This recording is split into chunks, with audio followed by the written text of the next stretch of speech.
परमानन्दकरं प्रसन्नं ज्ञानस्वरूपं निजबोधरूपं योगीन्द्रमीशं बहुरोगिवैद्यं श्रीमद्गुरुं नित्यमहं नमामि। श्रीमद्गुरुं नित्यमहं नमामि।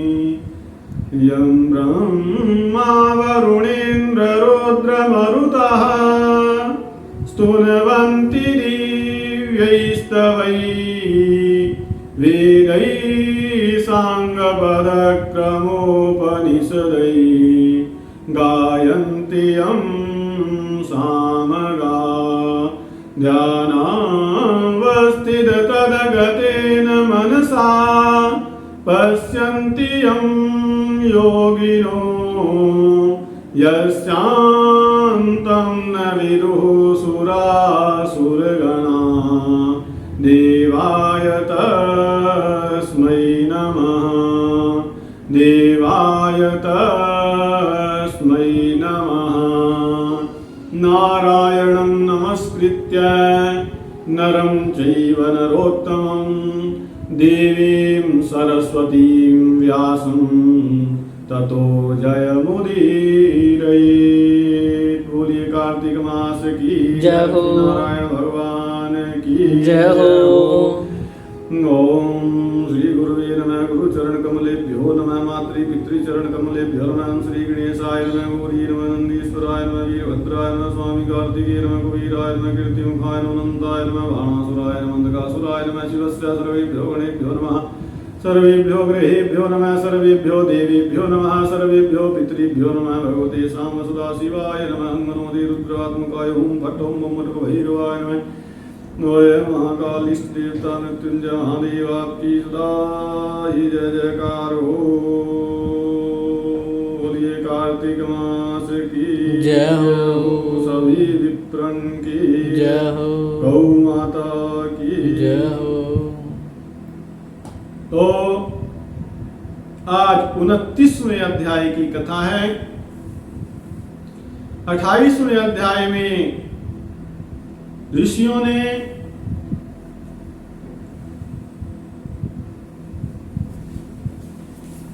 पीपल और बड़ तथा ढाक इन वृक्षों के महत्व के बारे में जाना और उनमें सूत जी ने बताते हुए कहा कि जो पीपल का वृक्ष है वो विशेष पूजनीय है। शनिवार को, शनिवार के दिन पीपल की पूजा का विशेष महत्व है और अन्य दिनों में ना छुए। और रविवार को तो बिल्कुल भी स्पर्श भी नहीं करना, बिल्कुल स्पर्श नहीं करना। हो सके तो अन्य दिनों में भी पीपल का स्पर्श ना करे ऐसा नहीं करना। और शनिवार का विशेष महत्व। तो ऐसा क्यों, कोई छूना क्यों नहीं जब विष्णु भगवान का स्वरूप है? तो छूना चाहिए।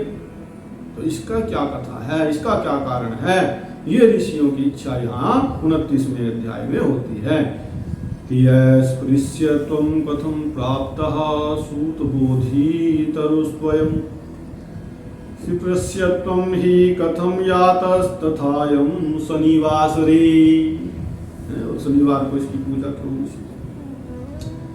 कहते हैं ऋषि की, पूछते हैं कि ये बोधितरु अर्थात ये पीपल का वृक्ष क्यों छूने योग्य नहीं है अन्य दिनों में, और शनिवार को क्यों छूने योग्य हुआ? इसकी क्या कथा है, इसके पीछे क्या रहस्य है? तो सूत जी बताते हैं, सूत जी के ऋषियों, समुद्र का मंथन करने से देवताओं ने जो रत्न पाए उनमें से देवताओं ने लक्ष्मी जी और कौस्तुभ मणि ये जो है विष्णु भगवान जी को दिए। और जब विष्णु भगवान अपनी पत्नी बना करके लक्ष्मी जी को अंगीकार करने लगे तो उसी समय लक्ष्मी जी ने उन चक्रपाणी अर्थात भगवान विष्णु जी से प्रार्थना की। क्या प्रार्थना की, क्या कहा लक्ष्मी जी ने? लक्ष्मी रुवाच असंस्कृत्य कथम ज्येष्ठां कनिष्ठां परिणीयते तस्मान् ममाग्रजामेतां अलक्ष्मीं मधुसूदन। लक्ष्मी जी कहती हैं कि महाराज, मेरी जेठी बहन का संस्कार अर्थात विवाह किए बिना तुम छोटी से विवाह कैसे करते हो? महाराज, अभी तो मेरी बड़ी बहन, मेरी ज्येष्ठा कुंवारी है। अब जब तक उसका विवाह ना हो मेरा विवाह होना ये तो ठीक नहीं है। तो इसलिए पहले आप मेरी बड़ी बहन अलक्ष्मी का, एक तो लक्ष्मी है, एक अलक्ष्मी जो लक्ष्मी नहीं है, ठीक है, वो ज्येष्ठा है, वो उसका ज्येष्ठा भी उसका एक नाम है कि वो लक्ष्मी जी की बड़ी बहन है, ठीक है। और कई जगह दरिद्रता भी लिखा उसके बारे में, ठीक है, दरिद्रता, लेकिन यहाँ अलक्ष्मी नाम लिया है। जहां लक्ष्मी नहीं वहां अलक्ष्मी है। तो उस अलक्ष्मी का पहले विवाह करा दो, फिर मेरा जो है आपसे संबंध अच्छा रहेगा। तो ये सनातन धर्म है। सूत जी कहते हैं कि इस प्रकार जो है लक्ष्मी के वचन सुन करके लोक भावन भगवान ने बड़े तपस्वी उद्दालक मुनि से अपने अनुरोध से उस लक्ष्मी को दे दिया। तो उद्दालक जी से अनुरोध किया कि इससे आप विवाह कर लो। उद्दालक जी भगवान के कहने को कहा ना, उन्होंने स्वीकार किया। और कैसी थी वो लक्ष्मी का स्वरूप कैसे बताया कि स्थूल सा मुख, चीटे दांत, जीर्ण उसका शरीर बिल्कुल पतला सा, और फटे हुए काले नेत्र, और रूखा शरीर, और महाबला शक्ति बहुत, ऐसी थी वो अलक्ष्मी। तो विष्णु जी के वाक्य से अंगीकार करके वेद ध्वनि युक्त अपने आश्रम में उद्दालक जी उसको लेकर के गए, ले गए मुनि जी। अब हुआ क्या कि वहां ओम धूम सुगंधाढ्यम वेद घोष निनादितम आश्रमं तम समालोक्य व्यथिता सा ब्रवीतिदम। होम के धुएं से, सुगंधि से युक्त, जहां होम होता रहता है, हवन होता रहता है, उसके धुएं से युक्त था आश्रम।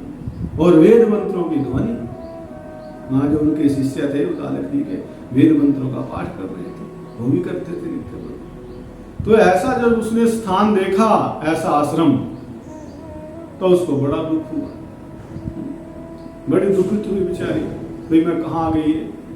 और जो दरिद्रता है, जो अलक्ष्मी है, जहां वेद के मंत्र होते हैं वहां रहना नहीं चाहती, जहां हवन होता है वहां वो जाना नहीं चाहती है, वो स्थान उसको अच्छा नहीं लगता, दुखित हो जाती है वहां जाकर के। तो वो ज्येष्ठा क्या बोली, ज्येष्ठा हम उसका नाम करते हैं अलक्ष्मी का, जो यहाँ लिखा ज्येष्ठा भी उसका नाम है, बड़ी होने के कारण। वो कहती है कि नहि वासो नुरूपोयम वेद ध्वनि युतो मम न चागमिष्ये भो ब्रह्मन् नयस्वान्यत्र गां ध्रुवम्। वो कहती है कि महाराज, वेद ध्वनि से युक्त ये आवास, ये मेरे रहने योग्य नहीं है, मैं यहाँ नहीं रहूंगी महाराज, मुझे कहीं और ले चलो। जहां वेदों की ध्वनि गूंजती हो वहां अलक्ष्मी नहीं आ सकती, नहीं रह सकती। कहती है मेरे को कहीं और ले चलो। उद्दालक मुनि कहते हैं हे कांते कथम न आसी कांते वही वर्तते सम्मतम तव। तू यहां क्यों नहीं रहेगी? फिर सोचा कि चलो ठीक है, तेरा यही निश्चय है तो तेरे योग्य कौन सा स्थान है वो बता। अगर तुझे यहाँ कोई तकलीफ है, कोई कष्ट है, तो कोई ऐसा स्थान बताओ जहां आप रहना चाहती हो, वो बताओ मुझे। अब वो ज्येष्ठा जो है,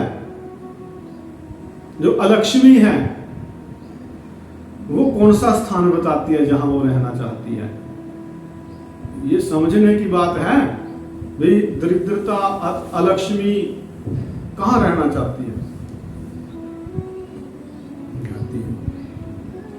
पहले बताया कि जहां वो रहना नहीं चाहती, पहले वो बताएगी और फिर वो जहां रहना चाहती है वो बताएगी। तो ज्येष्ठा कहती है कि महाराज वेद ध्वनिर्भवेद यस्मिन् तिथीनां च पूजनम यज्ञदानादिकं वापि नैव तत्र वसाम्यहम्। और परस्परानुरागेण दाम्पत्यं यत्र वर्तते पितृदेवार्चनं यत्र तत्र नैव वसाम्यहम्। कहती है कि जहां वेदों की ध्वनि होती हो, आएगरों का यानी कि अतिथियों का जहां मान सम्मान होता हो, पूजन होता हो, तथा जहां यज्ञ होते रहते हो, दान होते रहते हो, वहां मैं नहीं रहती। और बताया कि जहां पुरुष और स्त्री आपस में प्रीति करते हो, मतलब पुरुष स्त्री प्रेम से रहते हो जिस घर में है? और जहां पितरों का देवताओं का पूजन होता हो, वहां मैं वास नहीं कर सकती। और बताया कि उद्यमो नीति कुशलो धर्म युक्तः प्रियं वदः गुरु पूजा रतो यत्र तस्मिन्नैव वसाम्यहम्। और जहां उद्यम करने वाले हो, उद्यमी मतलब परिश्रमी व्यक्ति जहां हो, जहां मेहनती लोग रहते हो, मेहनत करने वाले, और नीति में चतुर हो, जो मीठा बोलने वाले लोग जहां रहते हो, जो गुरु पूजा करने वाले मनुष्य जहां रहते हो, वहां भी मैं नहीं रहती। तो जहां ये स्थान वस्तुएं हैं, ये कृत्य होते हैं, वहां कभी भी अलक्ष्मी नहीं रहती। वहां तो लक्ष्मी वास करती है, संपन्नता आती है वहां दरिद्रता नहीं आती। तो कैसा अपना स्थान बनाना चाहिए, कैसा रहना चाहिए, ये बताया। और अलक्ष्मी कहाँ रहती है, वो ज्येष्ठा, वो दरिद्रता कहाँ रहती है, वो बताया कि जिस घर में रात दिन स्त्री और पुरुष लड़ते हों, पति पत्नी लड़ते हों, अतिथि आया और उनके झगड़े को देखकर या उनके व्यवहार से उदास होकर के चला जाता हो, निराश होकर चला जाता हो, उस स्थान में मेरी विशेष प्रीति रहती है। कौन कह रही है? दरिद्र, अलक्ष्मी, दरिद्रता समझ लो, ज्येष्ठा समझ। और कहाँ रहती हूं मैं? कि जहां वृद्ध मनुष्यों का, इनके जो बड़े बुजुर्ग हैं घर के, उनका और सज्जनों का, संत जनों का जहां अपमान होता हो, जहां कठोर भाषण होता हो, वहां मैं रहती हूं। और कहां रहती हूं? जहां लोग दुराचार करते हो, जहां दूसरे के धन का हरण करके लाते हो, और पराई स्त्रियों में जो रत रहते हो, ऐसे स्थान में मेरी प्रीति है, वहां मैं रहती हूं। और कहां रहती हूं मैं? कहा कि जहां सदा गोवध होता हो, मद्यपान होता हो, जहां शराबी रहते हो, शराब पी जाती हो, ब्रह्म हत्या आदि पाप जहां होते हो, उस स्थान में मेरी प्रीति है। तो ये कार्य क्या हमें करना चाहिए, क्या नहीं करना चाहिए, ये यहां समझा दिया है। अगर लक्ष्मी चाहिए तो क्या, कैसा वातावरण हम बनाएं, और यदि लड़ेंगे, झगड़ेंगे, अतिथियों का मान सम्मान नहीं करेंगे, कठोर वचन बोलेंगे, दुराचार पाप होगा, तो फिर वहां संपन्नता नहीं आएगी, वहां अलक्ष्मी आएगी। तो इस प्रकार जो है उस अलक्ष्मी के वचन सुन करके मलिन मुख हो करके उद्दालक मुनि उससे बोले कि हे अलक्ष्मी, जब तक तुम्हारे रहने का स्थान देख के मैं ना आऊं, तब तक तुम इस पीपल के वृक्ष के नीचे बैठी रहो। उद्दालक मुनि जी ने उसको पीपल के वृक्ष के नीचे बिठाया, बिठा करके कोई और स्थान उसका ढूंढने चल दिए। और अब सूत जी कहते हैं कि इति तां तत्र संस्थाप्य जगामोद्दालकस्तथा प्रतीक्षन्ति चिरं तत्र यावत्तं न ददर्श सा। तो इस प्रकार उसको बैठा करके उद्दालक मुनि जी तो चले गए। अब वहां बहुत देर तक वो उनका मार्ग देखती रही, अब आए रास्ता देखती रही जिस रास्ते से गए थे। उसने जब मुनि को लौटते हुए नहीं देखा तो पति के त्यागने के दुख से वे हो मेरे पति ने तो मेरा त्याग कर दिया, ऐसा सोच करके दुखी हो करके वो है जोर जोर से रुदन करने लगी, अर्थात रोने लगी जोर जोर से। क्या करती बेचारी। और उसकी आवाज जो है, उसके रोने की आवाज वैकुंठ लोक में बैठी हुई लक्ष्मी जी के कानों में गई। तब लक्ष्मी जी उद्विग्न हो गई, कैसी भी बड़ी है, बहन दुखी है, तो लक्ष्मी जी को भी बड़ा दुख हो। और वो भगवान से बोली, विष्णु जी से, कि हे स्वामी, मेरी बड़ी बहन बड़ी दुखी है, क्योंकि उसके पति ने उसको छोड़ दिया है। ऐसा स्थान उद्दालक मुनि जी जानते नहीं थे। उनके तो आश्रम में अपना वेदों के ध्वनि हवन नित्य पूजा पाठ सब कुछ होता, क्या करते वो भी। तो भगवान ने कहा ठीक है। तो कहते ठीक नहीं महाराज, मेरी बहन परेशान है, दुखी है, और हे दयालु, यदि आप मुझसे प्यार करते हो, मैं आपकी प्यारी हूं, तो उसे धीरज देने के लिए चले। सूत जी कहते हैं कि इसके बाद जो है विष्णु भगवान और लक्ष्मी जी दोनों वहां गए, और उस अलक्ष्मी को धीरज देते हुए भगवान कहते हैं कि हे अलक्ष्मी, तुम पीपल के मूल के आश्रय में सदा निवास करो। जो पीपल का मूल है ना, उसमें आप रहो हमेशा, ये तुम्हारा स्थान है। और ये कोई साधारण स्थान नहीं है जो तेरे को दे रहा हूं इसमें रहने को, ये मेरे अंश से उत्पन्न है ना। पीपल का रूप भगवान विष्णु का ही रूप, उन्होंने कहा कि मेरा ही रूप है, इसके अंश में आप रहो, इसके मूल में, और इसलिए मैंने तुमको बसने के लिए स्थान दिया है। और सुनो, प्रति वर्ष जो तुम्हारा पूजन करेंगे, जो तुम्हारा पूजन किया करेंगे, तो यहां तुम्हारी छोटी बहन जो है, तुम्हारी छोटी बहन उनके घर स्थिर होकर के रहेगी।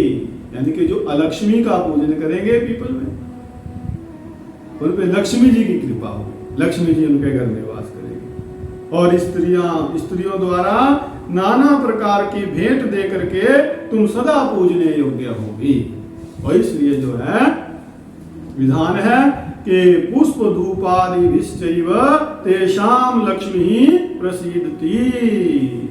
भगवान ने कहा कि पुष्प गंध आदि के द्वारा जो तुम्हारा पूजन करेंगे, उन पर लक्ष्मी जी सदा प्रसन्न रहेगी। इसलिए जो है वहां पूजा होती है पीपल।